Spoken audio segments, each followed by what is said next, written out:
اب اگلی سٹوری ناظرین، لنک سٹوری جو ابھی جس کا حوالہ دیا ہے نقوی صاحب نے، اسلام آباد کے اندر آپ کو پتہ ہے الیکشن ٹریبیونل کا معاملہ چل رہا ہے. 3 جو یہاں پہ سیٹیں ہیں ان کے حوالے سے آج ہیئرنگ ہوئی اور چیف جسٹس صاحب نے، جس عامر فاروق صاحب نے اس کو ہیڈ کیا. جو ہے اس کے جو وہاں پہ سارے معاملات ہوئے وہ آپ کے سامنے رکھتے ہیں. عدالت کی انجم وکیل صاحب کو الیکشن کمیشن میں اپنا جمع کردہ بیان حلفی پڑھنے کی ہدایت. آپ نے سمجھانا ہے کہ نیپوٹزم کیا ہوتا ہے. مجھے سوال پوچھا گیا، انجم وکیل صاحب نے کہا کہ مجھے اس کا پتہ نہیں ہے. اس کے بعد کہا یہ بتایا انہوں نے انجم وکیل صاحب نے کہ یہ لیگل الفاظ ہیں، میں عدالت سے غیر مشروط معافی مانگتا ہوں. انجم وکیل صاحب کا عدالت میں موقف، نیپوٹزم لیگل لفظ بالکل بھی نہیں ہے. چیف جسٹس صاحب نے، عامر فاروق صاحب نے ان کو جواب دیا، آپ نے پڑھے بغیر ہی بیان حلفی پر دستخط کر دیے تھے. چیف جسٹس صاحب نے سوال کیا، انہوں نے کہا جی بالکل، جی میں نے بیان حلفی پڑھا نہیں تھا، اس کے بغیر میں نے سائن کر دیے تھے. آپ نے درخواست دی، جج صاحب جانبدار تھے، تو وہ کیسے جانبدار تھے؟ نیپوٹزم کا ورڈ، پھر وہاں پتہ چلا ہے کہ باعث کا بھی انہوں نے مطلب وہاں پہ پوچھا. انہوں نے کہا یہ بھی لیگل ورڈ ہے، حالانکہ انہوں نے کہا جی نہیں یہ تو انگریزی کا ورڈ ہے. اچھا، عدالت کے اس افسار پر انجم کی وکیل صاحب درخواست پر وضاحت نہ کر سکے اور اس کے بعد چیف جسٹس صاحب نے حکم نامہ دے دیا. اسلام آباد ہائی کورٹ نے انجم وکیل صاحب کو توہین عدالت کا شوکاز نوٹس جاری کر دیا اور انجم وکیل صاحب ہر سماعت پر جو ہے حاضری اپنی یقینی بنائیں گے. انجم وکیل صاحب سے توہین عدالت کے شوکاز نوٹس پر 7 روز میں جواب طلب کیا گیا ہے.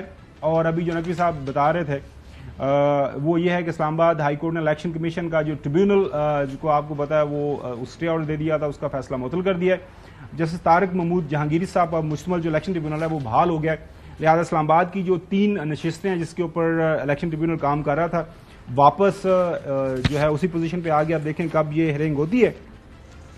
سو حسن ایوب صاحب، اس کے اوپر آپ کی کیا رائے ہے؟ یہ انجم وکیل صاحب والا معاملہ جی، ہاں یہ نہیں الیکشن ٹریبیونل والا ٹریبیونل جی، انہوں نے بالکل بحال کر دیا. الیکشن کمیشن کا جو ٹریبیونل تبدیل کرنے کا آرڈر ہے وہ سسپینڈ کیا ہے. تو جب وہ سسپینڈ کیا ہے تو طارق جہانگیری صاحب والا کانسیکوینس کے اندر آلریڈی جو سسپینڈ جو نوٹیفائی ہوا تھا ٹریبیونل وہ بحال ہو گیا.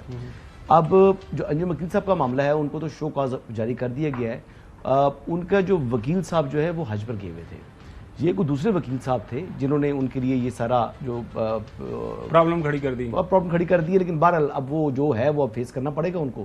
یہ آپ کو پتہ ہے کہ کچھ چیزیں ایسی ہوتی ہیں جو کہ لیگل معاملات کے اندر آپ کو اپنی درخواست کو پڑھنا چاہیے. پڑھے لکھے ہیں جی، یو کین ریڈ، لیکن پڑھا نہیں ہے انہوں نے. ویسے آج بھی میرے خیال میں بڑا سنہری موقع تھا کہ وہ فارم 45 جا کے لے کے منہ پہ مارتے کام. فارم 45 کا معاملہ نہیں تھا جی، یہ توہین عدالت کا معاملہ تھا جی.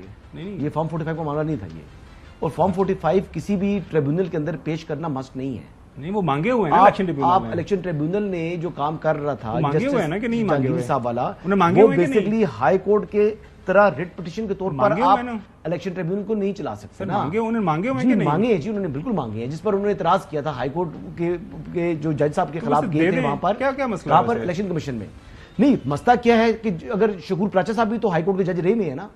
اگر عبد الشکور پراچا صاحب جو کہ سیکرٹری لا رہے ہیں، جن کو نوٹیفائی کیا تھا، یہ جن کو ریٹائر کو جی، یہ کون صاحب ہیں؟ یہ تو میرے خیال وہ پی سی او جج نہیں ہے. یہ بالکل شکور پراچا صاحب آپ کے سیکرٹری لا بھی رہ چکے ہیں، آپ کے ہائی کورٹ کے بھی جج رہ چکے ہیں. اب جو مطلب جنہوں ختم کر دیا گیا، جو اب نہیں ہے، اب سروس میں نہیں ہے، ریٹائر جج ہیں. اگر ان کو وہ بھی کریں تو کیا وہ فیصلہ نہیں کریں گے؟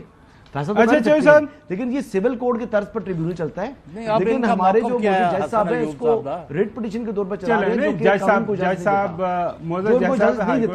جو میں بتا رہا ہوں قانون کو اجازت نہیں دیتا اس بات کی.